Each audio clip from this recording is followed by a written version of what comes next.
Este vídeo está sendo patrocinado pelo OneFootball, o melhor aplicativo sobre futebol do mundo. No OneFootball, você encontra todas as notícias do seu time de coração, competições nacionais e internacionais, notícias das seleções mundiais, tabela de campeonatos, mercado da bola e muito mais. Instale já em seu smartphone e não perca. O OneFootball é grátis para Android e iOS. Link na descrição deste vídeo. Abel Braga agora assim, falando depois da derrota do Flamengo. Dizendo que o Arão é um jogador que dá equilíbrio. Mas hoje eles não tinham meia ofensivo. Eles tinham dois caras abertos, entraram com três volantes, uma maneira que não é usual deles atuarem, e jogaram por uma bola. E tiveram três. Uma no escanteio a nosso favor, um contra-ataque. Uma numa falta a nosso favor, num contra-ataque. Teve uma dessas aí, a defesa do Diego. E a perda de bola no ataque resultou no gol. Jogada que nós sabíamos, que nós vimos, nós conversamos bastante. Eles em qualquer setor do campo, se pega com 2, 3 metros, eles cruzam na área. E o cara que entrou foi feliz. Abel, boa noite aqui atrás, sua direita. Normalmente em jogos de Libertadores, essa questão de lado emocional sempre se fala aqui no Flamengo. Esse tema ganhou relevância depois que o clube decidiu não contar mais com um profissional da área de psicologia no futebol profissional. Queria saber se isso te preocupa para as próximas partidas. Não, porque não vejo nenhum tipo de preocupação. Temos que ter uma atenção diferente daquela que nós trabalhamos.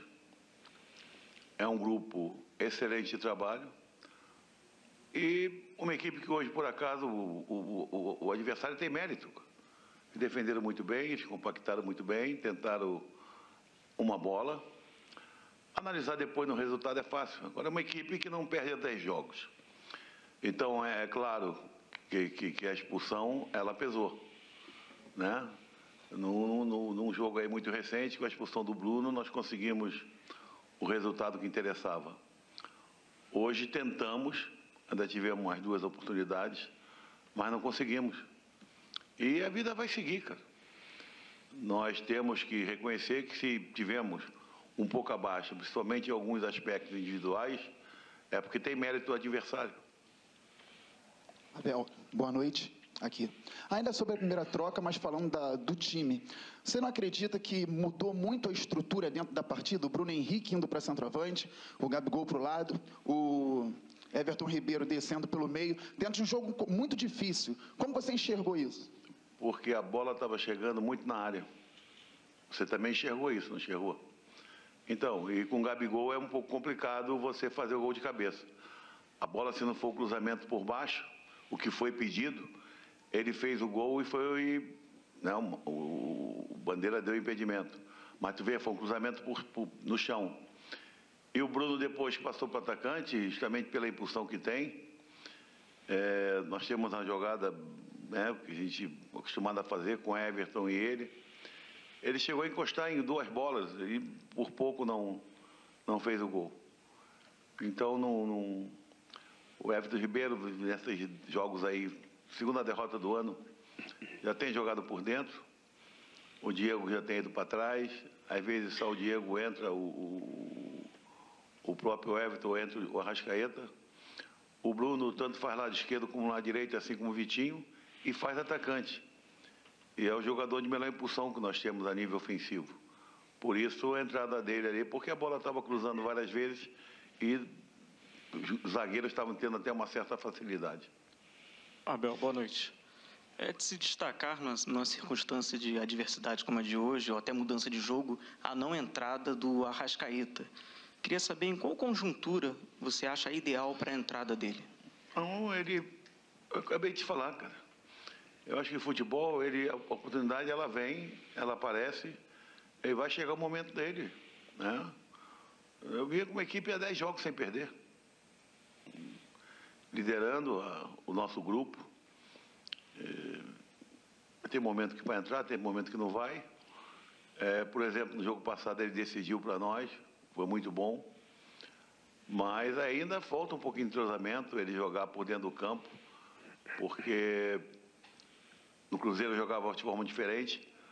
Agora, o importante é ter um jogador de qualidade. Ele é um jogador de qualidade.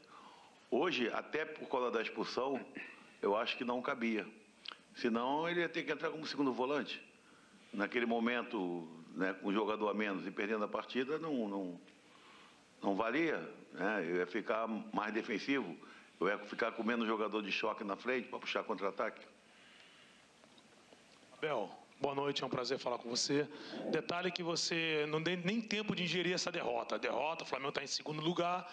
Detalhe é que você tem um plano agora para sábado, outro clássico, antes da equipe contra São José, o confronto na Libertadores. Tem Fluminense sábado. O que fazer para botar o time no eixo e tentar classificação para a final do estadual?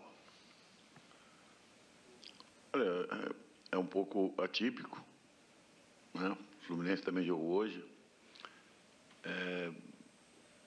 Eu não posso te falar hoje se eu estou pensando na equipe, amanhã já vou ter uma ideia, sexta terei uma ideia melhor, mas nós vamos para esse jogo sem praticamente treinar, né?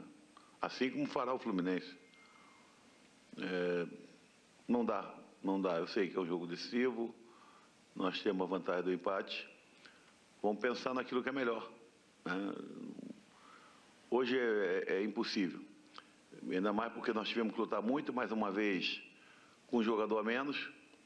Tivemos jogadores um pouco abaixo, a gente não sabe se já está batendo o cansaço excessivo, mas isso é o Departamento de Fisiologia que vai nos informar.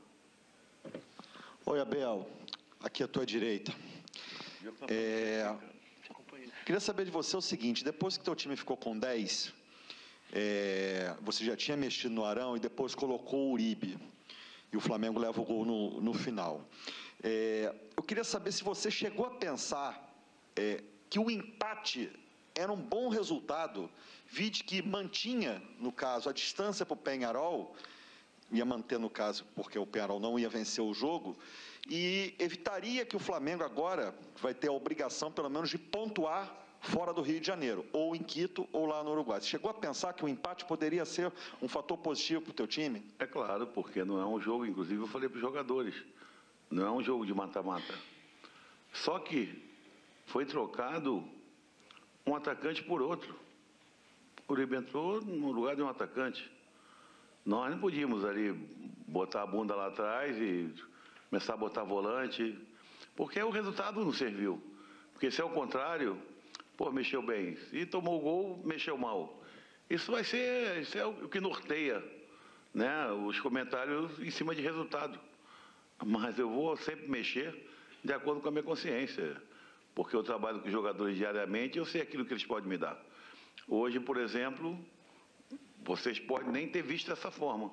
O Gabriel, quando ele passou para o lado direito, ele começou a ter uma atuação melhor do que ele tinha tido até aquele momento como atacante, realmente, como um homem mais solto, mais livre. Ficamos mais agressivos e começamos, inclusive, com os dois jogadores abertos, ele e o Vitinho, ter esse jogador de área que aí vai para a disputa, vai para o choque, que é o Bruno. Então, não foi por aí, não, cara. O que pesou realmente para nós foi a expulsão, que pesa, obviamente, porque tivemos que perder um jogador de meio para formar duas linhas de 4. E é uma equipe madura, uma equipe malandra, que soube administrar bem. Desde o seu primeiro tiro de meta a favor deles, uma zero absurda, acho que foi o maior erro do árbitro. Foi pelo menos não ter chamado a atenção, Mas não estou justificando nada, não, cara. O Peñarol vem aqui com uma proposta e ele conseguiu aquilo que ele se propôs. Abel, boa noite. Não falei com você antes. Como é que está a sua saúde depois daquele incidente no Fla-Flu? E como é que foi voltar hoje a treinar o time de Maracanã? Boa noite. Eu fiquei feliz com isso. Mas eu gostaria muito, imensamente, hoje de a gente ter quebrado mais um recorde. Esse grupo tem feito coisas realmente maravilhosas.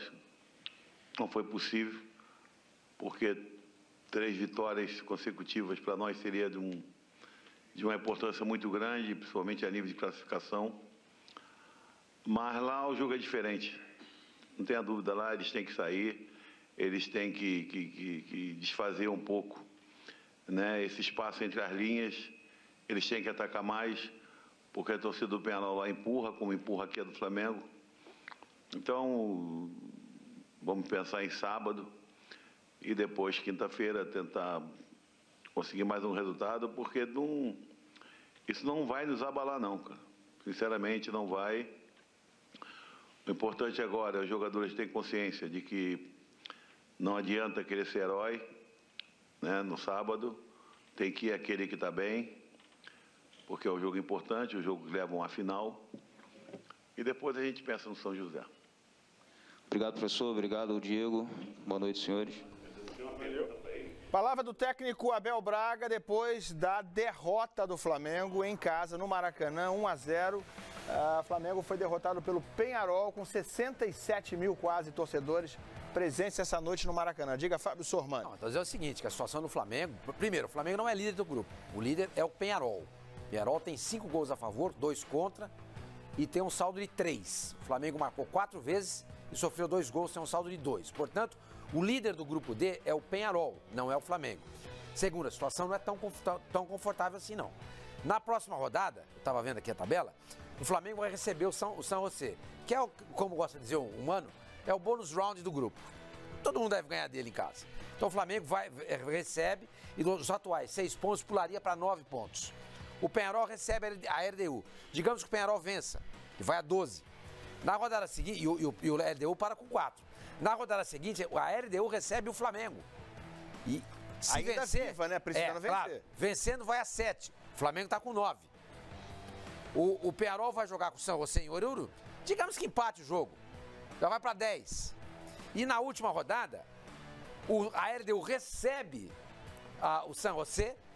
Com 7 ele pode chegar a 10. E o Flamengo vai jogar fora de casa, em Montevidéu, contra o Penharol.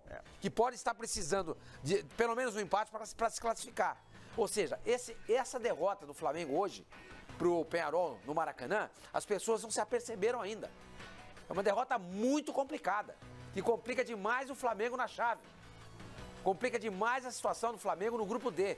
As pessoas estão saindo aí dizendo o seguinte, não, o Flamengo é líder ainda, vamos pensar agora no Fluminense, semifinal do campeonato. Não tem nada perdido, mas o Flamengo tem, primeira coisa assim, tem que vencer com absoluta certeza, sem nenhuma dúvida, o próximo jogo contra o San José no Maracanã para ir a 9 pontos. Não, depois disso, eu estou contando com isso. Depois disso vai ter que arrumar no mínimo um empate. Um pontinho fora de casa, mas são dois jogos difíceis. Exato, porque se você empatar com o Penharol ou com a LDU, você não deixa as equipes avançarem. Você segura. Quer dizer, o Flamengo vai jogar por 4 pontos nos próximos 9 que ele vai disputar. Sendo que 3 desses 3 jogos, um só é em casa.